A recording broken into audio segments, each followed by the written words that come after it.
Hello, this is Robert Rickover. I'm an Alexander Technique teacher in Omaha, Nebraska, and my guest today is Imogen Ragone, an Alexander Technique teacher in Wilmington, Delaware. And we've been doing a series of conversations about Alexander ideas of various kinds. And we're doing a little break from our usual process, which is I don't tell her ahead of time what we're going to talk about. And I think maybe it's better if she does have some idea what we're talking about. So she's been warned what the topics are today. Mm-hmm.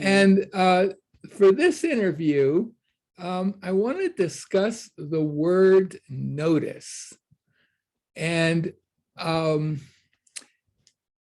its usefulness for Alexander teachers and students. The person who I first encountered, the teacher who I first encountered who used that word a lot was Marjorie Barstow. She might help someone a little bit in an activity, and then she would often say, "What do you notice? What do you notice?" She did not ask, "What did that feel like?" Yeah. And I think it's a really important distinction. What I like about the word notice is that it's a very mild word, a kind of an unassuming word. It doesn't necessarily include any kind of call to action. You know, I woke up this morning, I noticed it rained last night. Okay, I just filed that away. I might never think about it again. Or I might think, oh, I got to do some stuff in the backyard to deal with that. You know, it could be a range of reactions. Yeah, can I just jump in? Yes, absolutely. I think my very first Alexander Technique teacher, who I studied with for a couple of years before I started training, I think that was sort of a hallmark question from lessons with her, and continued almost with almost every teacher I've encountered. What did you notice? And really trying to steer me away from feel,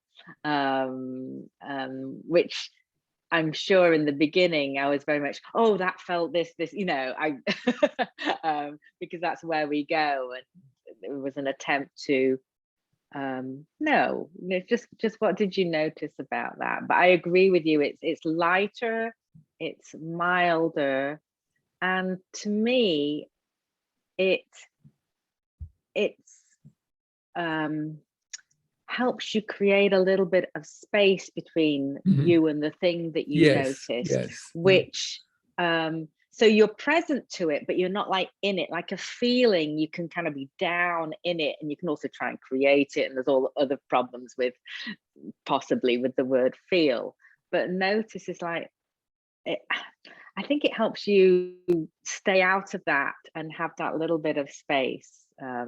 It's a very neutral word, isn't it? It doesn't carry with it necessarily any other message like, oh, and that's bad or that's good. It's just what is. Yes, exactly. And in fact, I've come across the word notice in another context, and in particular with the work of someone called Susan David. She has a TED talk about emotional agility, but she advises people not, first of all, don't say like, I'm sad, like you are not your feelings. But then you could say I'm feeling sad, which is a step better than I'm sad, but I'm noticing that I'm sad. Is like you're still present, you're aware, and that you might need some action that you want to take to help comfort yourself, for instance, in that. But it creates that bit of space that's helpful. And I think it's the same idea. Yeah, I think it's exactly the same idea. Yeah, well, I'm glad to see that that's out there in other areas too. I just thought, for fun, I looked up the dictionary definition Oh. One of them is notice the fact of observing or paying attention to something. And that something could be pretty much anything, like my dog seems hungry, to there's a tornado coming. Time to go to the basement. There's quite a range of things that it can cover. So, yeah. It occurs to me before you continue, and so I don't lose my thread, that it also, when you ask people what they notice, it's an open question, and the noticing could go in any direction. You're not, it feels like there's that, kind of like you said with the dog, it could be this whole range from, I noticed maybe in the context of an Alexander lesson that I feel a little bit lighter. That's kind of more general. Or it could be, I felt a release in my wrist. But it could be, for some reason when that happened, I was really aware of the sunshine. It really, I don't know.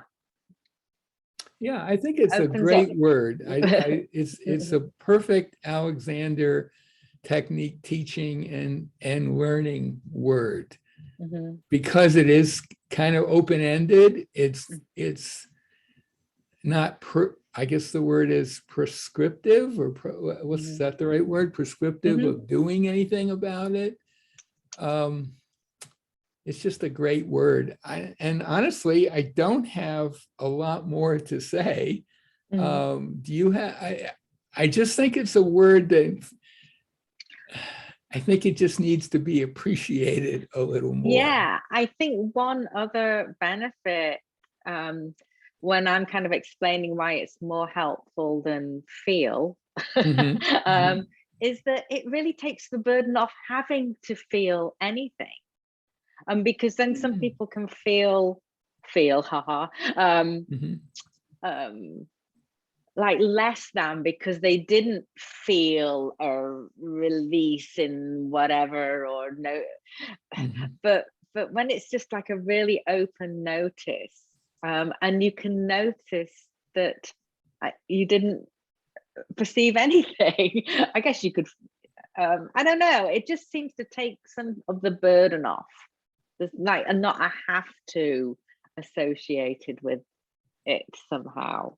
Does that make sense? Absolutely. And I think also that same quality applies if you're, for example, experimenting on your own with Alexander ideas, directions, for example. For sure. You could, and especially, for example, if you're testing them to see, is that a useful direction? So you use it and then you throw it away or replace it with a nonsense thought and bring it back. And you could just, your intention could be just to notice what happens. Yeah. And it has all of those same advantages there as well.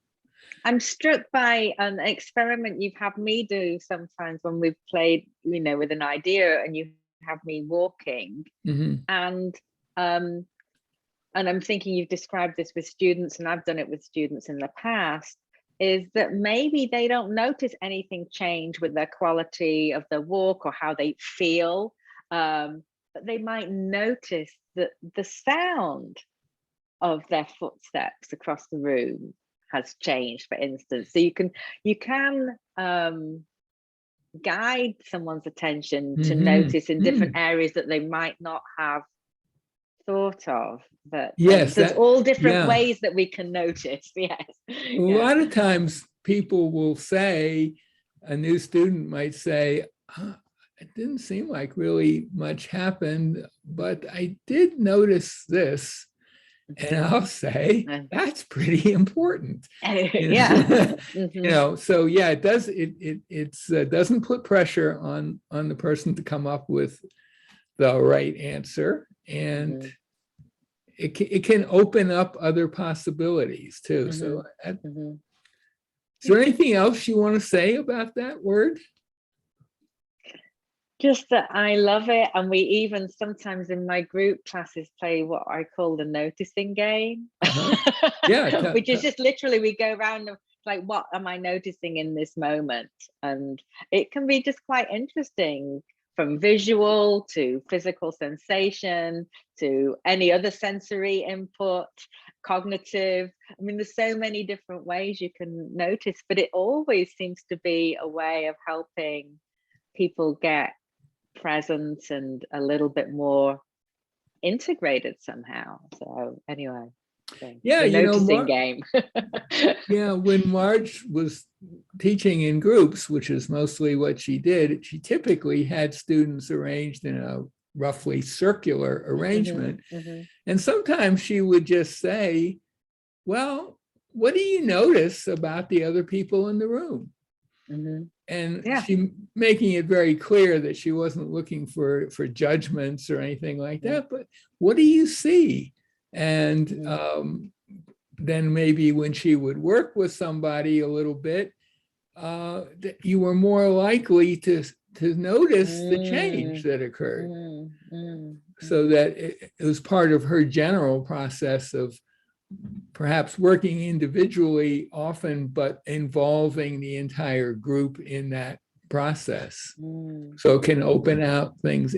I guess you could say it's a word that just doesn't take up much space, but opens up all sorts of stuff. Yeah. Yeah. Anything else you want to add? Not that I can think of right now. All right. Well, my guest today has been Imogen Ragone. I'll put information by the video and the podcast that'll be made of this as well.